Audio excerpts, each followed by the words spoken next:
All right, so we have a huge announcement about the Save America Act, ladies and gentlemen. And right now, we got Steve Scalise announcing that there's a third reconciliation bill that is being advanced, which only needs 50 votes plus JD Vance and the Senate. Time to search the Save America Act on the floor to force it to President Trump's desk. We also have one of the highest ranking Democrats in the country saying out loud, panicking in front of the world. Democrat Senator Alyssa Slotkin, former CIA agent, she says that the Save America Act would make it hard for any Democrat in any state to win any election. That is one of the craziest sentences. I actually want to play that because it does put into perspective what is going on. Now, again, breaking, Republicans might need JD Vance to break a tie just to advance the Save America Act. Let that sink in. Not even 51 votes for voter ID and citizenship. If you're a Republican blocking this, you're not America first. You're a part of the problem, which brings us to what we found earlier today, live on air from Senator Thom Tillis. Thom Tillis from North Carolina got asked if he doesn't support the Save America Act because he received a mind-boggling, a mind-boggling $700,000 from illegal labor lobby. He got pissed off and ran away. I can't believe what I'm watching. So we got big news about the Save America Act, ladies and gentlemen. And of course, right now, the biggest issues are that, I'll show you exactly what the biggest issues are. So right now, the House is preparing to send the Save America Act to the Senate and must pass legislation. But Representative Anna Paulina Luna warns Leader Thune might strip it out from the bill. Now, they are forcing the Save America Act into the appropriations bill.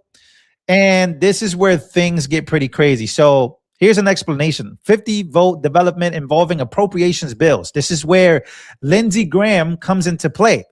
The NDA, the National Defense Authorization Act, and the Byrd Rule in context for the Save America Act. So what happened?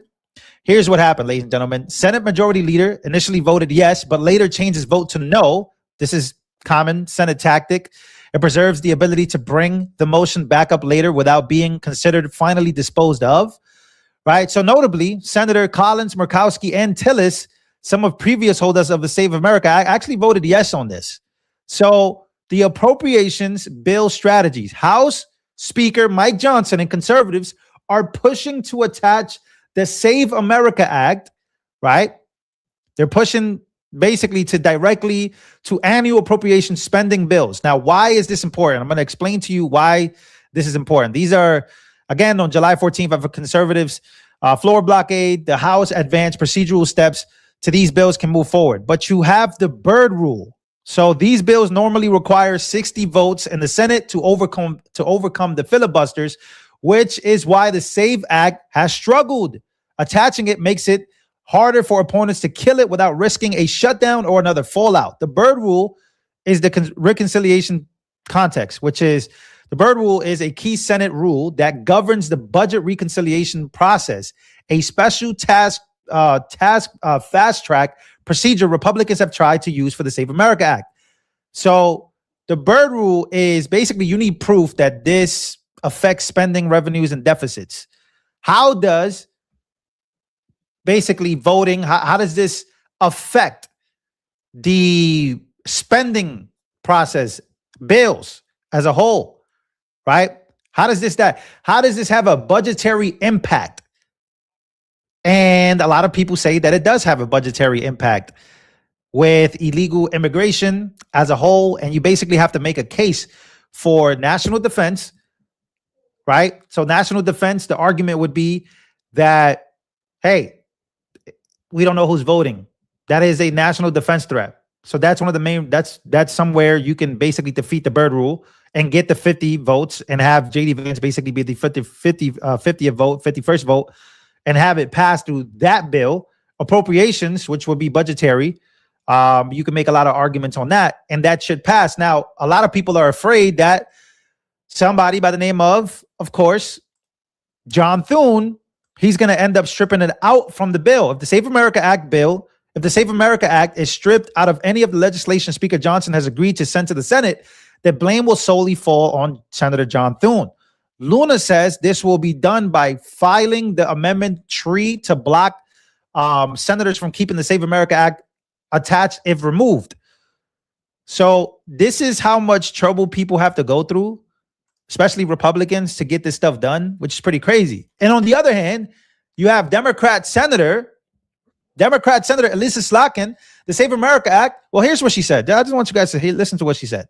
The other thing that we blocked yesterday was the SAVE Act, right? Which was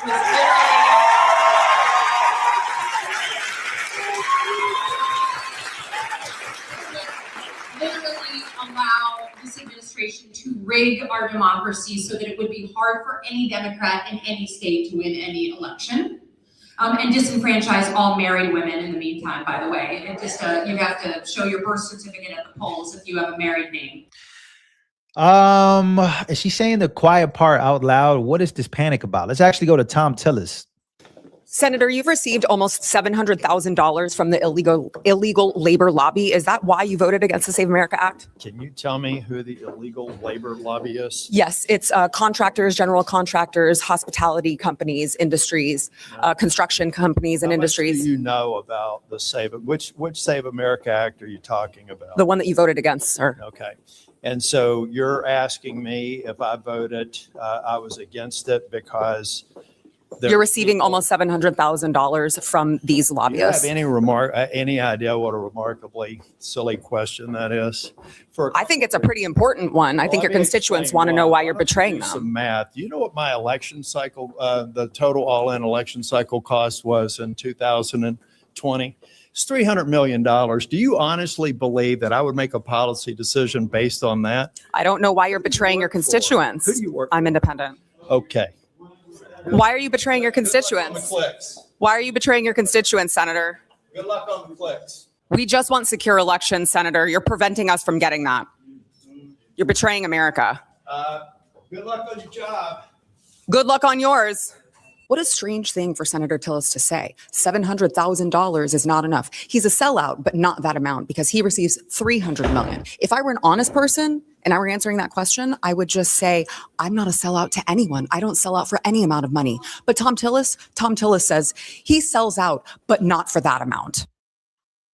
Yeah. So that's what's going on. Tom Tillis is one of the biggest names that is against the Save America Act as a whole. So again, it's Reconciliation 3.0 is the current House GOP plan to try to grant program approach in another budget package. Bottom line, 50 votes, right? Figures 48 to 50 on the earlier Save amendment, 50 to 46 on the recent NDAA National Defense motion highlight the razor-thin margins in the internal GOP divisions in the Senate. Appropriations plus NDAA are the House current pressure tactics to force the issue. The Byrd Rule is the main technical barrier to using the reconciliation as an easy bypass, hence the creative grant program ideas. These maneuvers are ongoing and fluid. The NDAA procedural vote today keeps the door open, but final success on the Save America Act still depends on Senate negotiations, more votes, and whether holdouts can be persuaded or overruled. Trump continued to apply heavy pressure behind the scenes.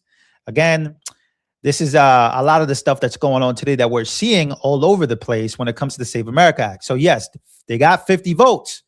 Can these 50 votes actually make it through the third reconciliation bill and not be stripped out of that bill?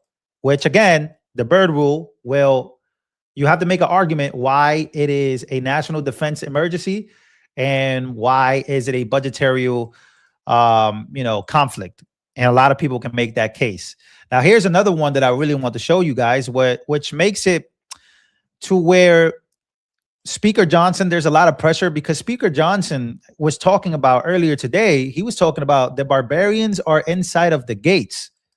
Thank you, Mr. Leader. Thank you, Carlos Jimenez, for sharing your incredible life story. Thank you to Chairwoman McClain. We're a little more animated these days than normal. I brought a little fire to our House Republican Conference meeting this morning because I feel like Carlos does. I believe everything is at stake right now. This isn't campaign rhetoric. It's not hyperbole. You see what's happening around America. I am often reminded these days of the writings of the founders, the warnings of the people who put together the principles that made us the greatest nation in the history of the world. They warned us against times like this. In more recent times when we were kids, in the 80s, Ronald Reagan used to remind us all the time. You hear me repeat it. You have to understand freedom is never more than one generation away from extinction. It is not passed along in the bloodstream. Reagan said it must be fought for, must be protected, it has to be taught, passed along to the next generation so that they too will understand these principles that hold us together.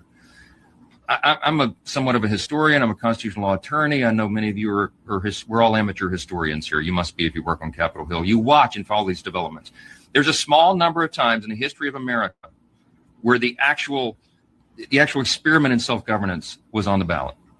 The idea that we would preserve a constitutional republic, a one nation under God, a government of, by, and for the people, all that is in question right now. For the first time, really, in my lifetime, this is a real question the American people have to decide in November, in a midterm election for Congress and Senate. All of this has happened because of the filibuster. All of this is happening because you got other Republicans. Now, I agree with what he's saying and the type of importance that it is. I mean, when you look at the Democratic Socialist platform and you look at what Democrats are doing, they want to eliminate the U.S. Senate, replacing the president and the Supreme Court with executive and judiciary chosen by subordinate to Congress. Amnesty for all immigrants, defunding the Department of War. I mean, all of this, yeah, it's important. But if you got Republicans who is representing people of America on the Hill, they want to eliminate the U.S. Senate. They want to replace the president and the U.S. Supreme Court with an executive and judiciary chosen by a subordinate to Congress. They want amnesty for all immigrants, and they want to defund the Department of War. This is according to a source inside the DSA. Yeah, but the main point is that there was this massive talking point that this is just liberal states. So again, you hear that, right? And the national defense threat angle from the Byrd rule to get this only to 50 votes is going to be Trump announcement.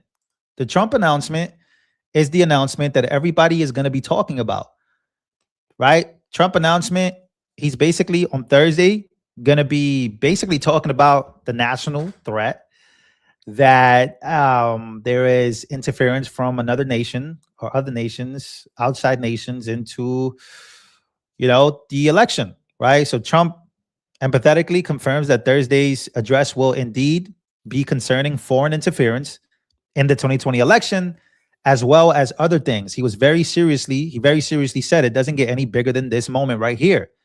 And this is why he is pushing for the Save America Act. So let me know what you guys think. Let me know where you guys are watching from, as always. Truly appreciate you guys being here. I'm going to make this a short live. Let me know what you guys think. Let me know where you guys are watching from. That's always extremely important to me. And make sure that if you need any Medicare help, call Chapter. A lot of you guys were submitting and calling yesterday. It really does help out this channel. Of course, as you guys know, Medicare is confusing. Millions of seniors are on the wrong Medicare plan and they don't even know it. The call with Chapter is free and there is no pressure to sign up. If you're already on the right plan, Chapter will tell you but if not, they will help you switch over to better Medicare. Chapter is the only national Medicare advisor that compares every plan, so you can be sure that you're seeing all of your options. I love you guys. Make sure to call Chapter, smash the like button. We got Florida in the building, Wisconsin in the building, Keystone State in the building, behind enemy lines here in New Jersey. Thank you for this comment. I appreciate everybody's comment. I'm fighting for the Save America Act for my granddaughter. We got Missouri is in the building. Appreciate everybody coming through.